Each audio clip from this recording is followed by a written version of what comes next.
സ്നേഹം നിറഞ്ഞ ഗുരുക്കന്മാരെ, ജ്യോതിശാസ്ത്രത്തിലും മറ്റ് ശാസ്ത്രങ്ങളിലും വിശ്വസ്തരായ പണ്ഡിതന്മാരെ, ഞാനിന്നിവിടെ പറയാൻ പോകുന്നത് ചിത്തിര നക്ഷത്രത്തിന്റെ പ്രത്യേകതകളാണ്.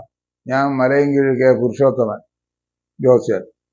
ചിത്തിര നക്ഷത്രത്തിന് 2 കൂറുകളുണ്ട്, അതായത് കന്നിക്കൂറും തുലാക്കൂറും. അപ്പം കന്നിക്കൂറിന്റെ ആധിപൻ ബുധനും തുലാക്കൂറിന്റെ ആധിപൻ ശുക്രനുമാകുന്നു. ചിത്തിര നക്ഷത്രത്തിന്റെ ആധിപൻ ചൊവ്വയാണ്, നക്ഷത്രാധിപൻ ചൊവ്വയാണ്. ചൊവ്വയായതുകൊണ്ട് ഇവർക്ക് ഒരു പ്രത്യേക ധൈര്യം, വീര്യം, ഒപ്പം ദുർബുദ്ധിയും ഇവരിൽ അങ്കുരിച്ച് കാണപ്പെടുന്നുണ്ട്. എന്തെന്നാൽ ചൊവ്വ എപ്പോഴും ഭരണ നായകനും സേനാധിപതിയും ഭരണ അധികാരിയും ഒക്കെ ആയിരിക്കും ചൊവ്വയുടെ ധർമ്മം. ധൈര്യം ചൊവ്വയ്ക്ക് വേണ്ടവോളം ഉള്ള ഒരു ഗ്രഹമാകുന്നു. ജ്യോതിശാസ്ത്രത്തില് അഗ്നിഗ്രഹങ്ങളിലുള്ള ആയാണ് ചൊവ്വയെ സങ്കല്പിച്ചിരിക്കുന്നത്. അപ്പം ചൊവ്വ ദശയിലാണ് ഇവർ ജനിക്കുന്നത്. അപ്പോൾ ഈ 2 നക്ഷത്രത്തിന്റെയും ഈ 2 കൂറുകളുടെയും വിശേഷം ഈ നക്ഷത്രത്തിലൂടെ നമുക്ക് പറയാൻ സാധിക്കും. കന്നിക്കൂറുകാർ ജനിച്ചത് ചിത്തിരയുടെ ആദ്യത്തെ അരഭാഗത്താണ്. അതുകൊണ്ട് ഇവർ പൊതുവെ ബുധനുമായിട്ട് ബന്ധപ്പെട്ടാണ് കന്നിക്കൂറ് നിൽക്കുന്നത്. ബുധൻ നമ്മൾ നേരത്തെ പറഞ്ഞതുപോലെ തന്നെ നല്ല പണ്ഡിതരും ബുദ്ധിമാന്മാരും കീർത്തിമാന്മാരും ജ്ഞാനികളും സകല കലയിലും താല്പര്യവും എഴുത്തിലും ഗണിതത്തിലും പ്രത്യേക അഭിനയശക്തിയിലും പ്രത്യേക കാണിക്കുന്നവരാണ്. ഇവർ പൊതുവെ നിയമത്തെ സ്നേഹിക്കുകയും നിയമത്തിന് അനുകൂലമായി കാര്യങ്ങൾ ചെയ്യുന്നവരുമായിരിക്കും. ഒന്നിൽ കൂടുതൽ കർമ്മം ഒരേ ദിവസം ഒരേ പ്രാവശ്യം ചെയ്തുകൊണ്ടിരിക്കും. അതാണ് കന്നിക്ക് 2 ശക്തികൾ, കന്നിക്ക് പല നാഥന്മാർ എന്ന് പറയപ്പെടുന്നത്. അതുപോലെ അടുത്തതാണ് തുലാൻ രാശിയിലും ഈ നക്ഷത്രം ബാക്കി അരയും തുലാൻ രാശിയിലാണ് നിൽക്കുന്നത്. തുലാൻ രാശി നമ്മൾ ട്രാസിന്റെ അടയാളത്തിലാണല്ല കാണുന്നത്. തുലാം നീതിയുടെയും സത്യത്തിന്റെയും നിയമത്തിന്റെയും രാശിയാകുന്നു. തുലാക്കൂർ ജനിച്ച ചിത്തിര നക്ഷത്രക്കാർ നീതിമാന്മാർ, സത്യസന്ധന്മാർ, ത്യാഗ മനോഭാവമുള്ളവർ, അഭിനയത്തിൽ പ്രശസ്തർ.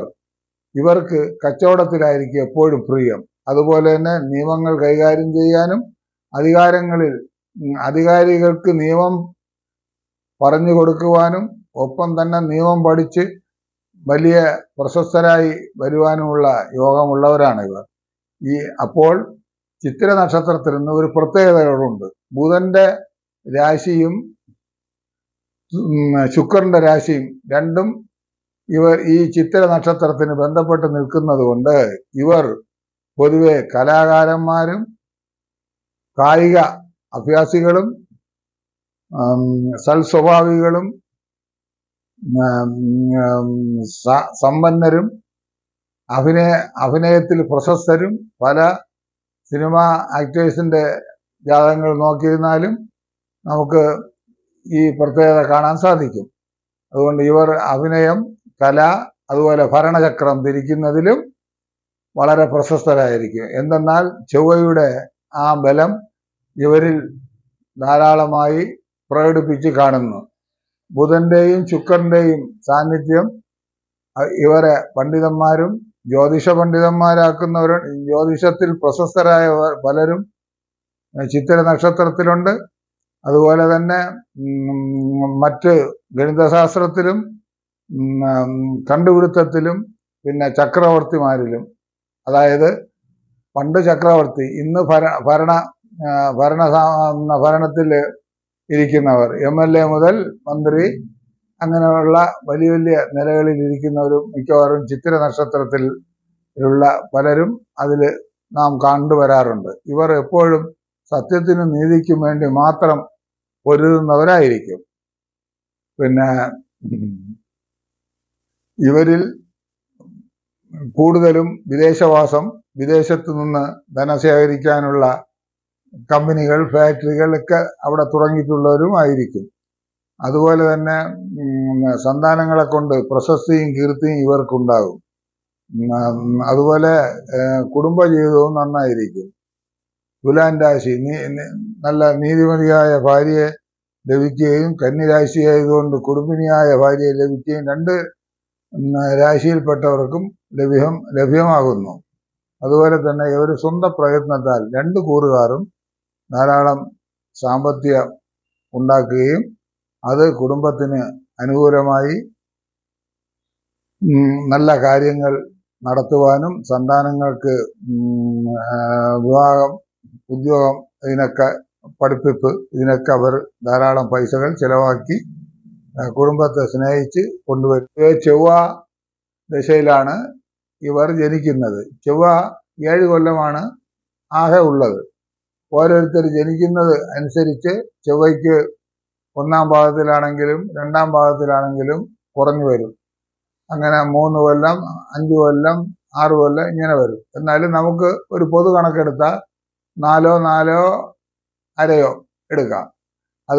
അതുവരെ ബാല അരിഷ്ടത 2 കൊല്ലം, ശേഷം കുടുംബത്തിന്, മാതാപിതാക്കൾക്ക് ഉന്നതി, ഐശ്വര്യങ്ങൾ. ചിലർ പറയും ചിത്രയ്ക്ക് കുടുംബത്തിന് ദോഷമുണ്ടെന്ന്. അത് നല്ല തിഥിയിലും നല്ല സമയത്തും നല്ല ഗ്രഹ അനുകൂലം ഉണ്ടായിരുന്നാൽ ഒരു ദോഷവും ഇവർക്ക് കാണുന്നില്ല. ചിത്ര ധൈര്യമുള്ള ഒരു നക്ഷത്രം കൂടെ ആകുന്നു. ഭരണചക്രം തിരിക്കാനുള്ള നക്ഷത്രവും ആകുന്നു. അടുത്ത രാഹു ദശ 18 കൊല്ലം. ഏതാണ്ട് ഇതും കൂടെ കൂട്ടുമ്പം 22 വയസ്സ് വരെ, 22 വയസ്സിന് ശിഷ്ടം വരെ രാഹുർ ദശ. രാഹുർ ദശ കാലത്ത് 5, 6, 7 ഈ കാലങ്ങളിൽ ഇവർക്ക് അല്പ ബാലപീഡകളും സ്ഥാനങ്ങൾ മാറി സഞ്ചരിക്കാനുള്ള യോഗം ഇവർക്കെന്ന് വെച്ചാൽ കുടുംബത്തിന് ചില പുതിയ സ്ഥലങ്ങളിൽ നിന്ന് താമസിക്കുവാനുള്ള യോഗം ഉണ്ടായേക്കാം. അപ്പോൾ അവിടെ നിന്ന് ജോലി സംബന്ധിച്ചോ അല്ലെങ്കിൽ കുടുംബ സ്വത്ത് കിട്ടി അതുവഴിയോ അല്ലെങ്കിൽ കുടുംബത്തിൻ്റെ വിവാഹത്തിന് കിട്ടുന്ന സമ്പാദ്യമോ എന്തായിരുന്നാലും ഒരു സ്ഥാനമാറ്റം 5, 7, 9 ഈ കാലങ്ങളിൽ ചിലർക്കുണ്ടാകും. എല്ലാവർക്കും ഒന്നും പറയുന്നില്ല. അത് കഴിഞ്ഞാൽ 10, 15, 20 ഈ കാലങ്ങളിൽ പഠനവും 22 വയസ്സിൽ സാമാന്യ ഒരു ജോലിയും കിട്ടാൻ ഇവർക്ക് യോഗമുണ്ട്. സർപ്പദശയിൽ രാഹു ഭഗവാനെ പൂജിക്കുകയും കുടുംബദേവത പ്രീതി വരുത്തുകയും സർപ്പത്തിൻ്റെ സാന്നിധ്യം കുടുംബത്തിനുണ്ടെങ്കിൽ അവർക്ക് യഥാവിധി പൂജകളും പൂജാതി കർമ്മങ്ങളും നടത്തി ശ്രേഷ്ഠത വരുത്തിക്കൊള്ളുക. അത് കഴിഞ്ഞാൽ വേഴദശ 16 കൊല്ലം. വേഴദശാകാലം പൊതുവെ ഈ ചിത്തിര നക്ഷത്രക്കാർക്ക് ഉത്തമമായിരിക്കും. വേഴൻ ഏത് നിന്നിരുന്നാലും ധനത്തിനും ബുദ്ധിമുട്ട് വരികയില്ല. ഏറ്റവും ഉച്ചനായി നിൽക്കുന്ന കർക്കിടകൻ രാശിയിൽ നിന്നാൽ ഇവർക്ക് കൂടുതൽ അനുഭവം. അതുപോലെ 4, 7, 10, 11, 9 ഈ ഭാഗങ്ങളിൽ നിന്നാലും വേഴം നിന്നാലും ജാതകാലിൽ നിന്നാൽ ഇവർക്ക് നല്ല അനുഭവമായിരിക്കും. 25, 26 നല്ല ഉദ്യോഗവും പുരുഷന് 27 ശേഷം വിവാഹവും, സ്ത്രീകൾക്കാണെങ്കിൽ 23 മുതൽ 25 ഉദ്യോഗവും വിവാഹവും സാങ്കേതിക വിദ്യകളും ജയിച്ചു വരും. 25, 29, 30, 33, 35 ഈ കാലങ്ങളിൽ സന്താനവും പുതുഗ്രഹ യോഗവും ഇവർക്ക് അനുഭവമാകുന്നു. ഈ വേഴദശാകാലത്ത് സല്ല അനുഭവ സിദ്ധിക്ക് വേണ്ടി വിഷ്ണുവിന് പാൽപായസവും ശ്രീപത്മനാഭന് പാലഭിഷേകം, നരസിംഹമൂർത്തിക്ക് പാനകാഭിഷേകം എന്നിവ നടത്തുകയും സാധിക്കുമെങ്കിൽ ഗുരുവായൂർ ദർശനവും അത്യാവശ്യമായി കാണുന്നു. അത് കഴിഞ്ഞാൽ ശനിദശയുടെ തുടക്കത്തിൽ ശനിദശ 19 കൊല്ലം. ശനിദശയുടെ തുടക്കത്തിൽ അല്പ അരിഷ്ടതകൾ ഉണ്ടാകുമെങ്കിലും ചിത്തിര നക്ഷത്ര ജാതകർക്ക് ശനിദശ വലിയ ദോഷമായി കാണപ്പെടുന്നില്ല. ഇവർ ശനിദശയിൽ സ്ഥാനം ഇട്ടുള്ള തൊഴിൽ, പഴയ ഭൂമി ലഭിക്കുകയും അവിടെ കൃഷി കാര്യങ്ങൾ ചെയ്യുകയും പിന്നെ ഇവരുടെ കലയിൽ നിന്നുള്ള വരുമാനം, ഇവരുടെ പഠിത്തത്തിൽ നിന്നുള്ള പ്രൊഫഷണൽ കോഴ്സുകൾ ചെയ്യുന്നവർ, ഡോക്ടർ, എഞ്ചിനീയർ, മറ്റ് മേഖലകളിലുള്ളവർക്ക്, പ്രത്യേകിച്ച് എഞ്ചിനീയറിംഗ് സൈഡിലുള്ളവർ, അവർക്ക് വളരെ ഉത്തമമായ അനുഭവമായിരിക്കും. എന്നാൽ ആട്ടോ ഓട്ടിക്കുന്നവരോ അല്ലെങ്കിൽ മെഷീൻ പണി ചെയ്യുന്നവരൊക്കെ അവർക്കും ഈ ശനിദശ വളരെ പ്രയോജനങ്ങൾ ചെയ്യും. അതുപോലെ തന്നെ ഭൂമി സംബന്ധമായി തൊഴിൽ ചെയ്യുന്നവർ, അതായത് കർഷക വൃത്തിയിൽ ഏർപ്പെട്ടിരുന്ന ഇവർക്കെല്ലാം ധനധാന്യാദി സമ്പത്തും കീർത്തിയും ഉണ്ടാകും. പാട്ടത്തിൽ സ്ഥലങ്ങളെടുത്ത് ചെയ്യുന്നവർക്കും ഈ ശനിദശാകാലം വളരെ ഉന്നതിയായിരിക്കും. ശനിയും വ്യാഴനും നല്ല സ്ഥാനത്തുണ്ടെങ്കിൽ ഇവർ ഏറ്റവും വിദ്യാഭ്യാസം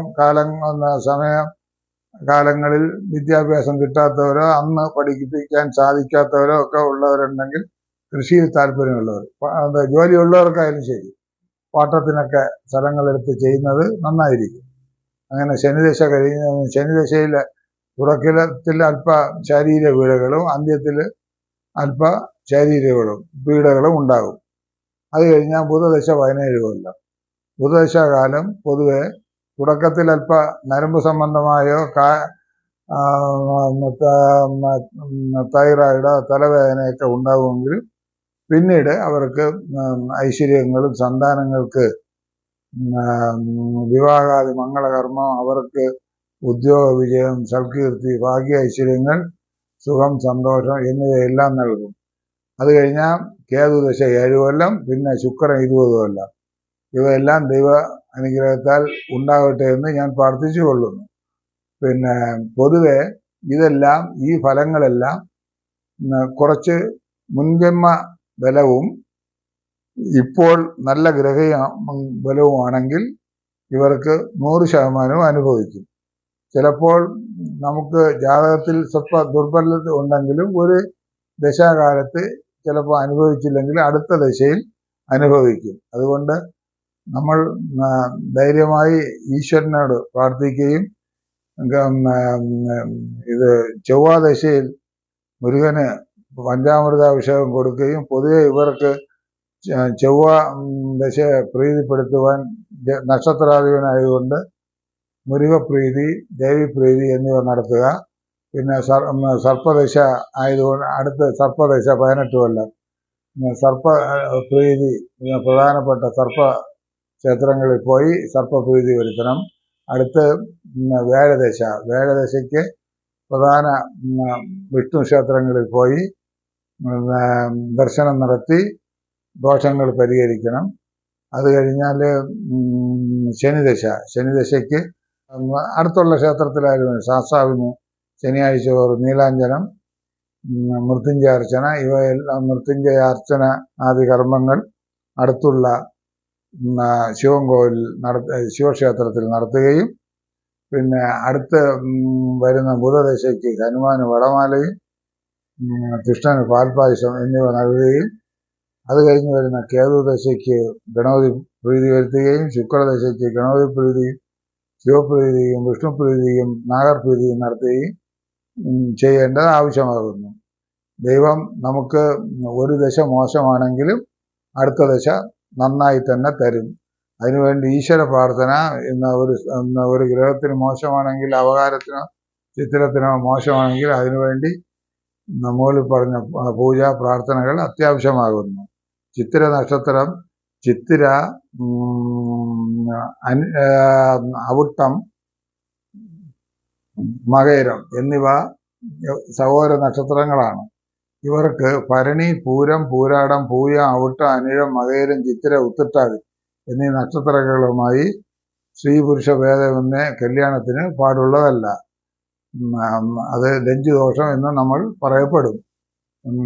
ഇവർ യാത്ര പ്രിയന്മാരായതുകൊണ്ട് യാത്ര ചെയ്തും സമ്പത്ത് ഉണ്ടാക്കുന്നതിൽ പ്രശസ്തരായിരിക്കും ചിത്തിര നക്ഷത്ര ജാതകർ. ഇവർ അണിയേണ്ട കല്ല് പൗഴവും, രാഹുദശയ്ക്ക് ഗോമേതകവും, വ്യാഴന് പുഷ്യരാഗവും, ശനിദശയിൽ ഇന്ദ്രനീലവും, ബുധദശയിൽ മരതകവും, കേതുദശയിൽ വൈദൂര്യവും, ശുക്രദശയിൽ വൈരക്കല്ലും ധരിക്കുന്നത് ഉത്തമമായിരിക്കും. നവരത്ന മോതിരം ഇടുന്നതിലും തെറ്റില്ല. പൊതുവെ ചിത്തിര നക്ഷത്ര ജാതകർ ശിവനും പ്രത്യേക പ്രാധാന്യം കൊടുത്ത് കൊള്ളണം. ബുധശുക്രന്മാരും രണ്ടും യോജിച്ച് നിൽക്കുന്ന രണ്ട് രാശികളിൽ നിൽക്കുന്ന നക്ഷത്രത്തിന്റെ കൂറുകളിലാണ് ഇവരുടെ ജനനം. ഇത്രയും പറഞ്ഞുകൊണ്ട് ഞാൻ എൻ്റെ ഈ വീഡിയോ തൽക്കാലം നിർത്തുന്നു. നിങ്ങൾക്കെല്ലാം നമസ്കാരം.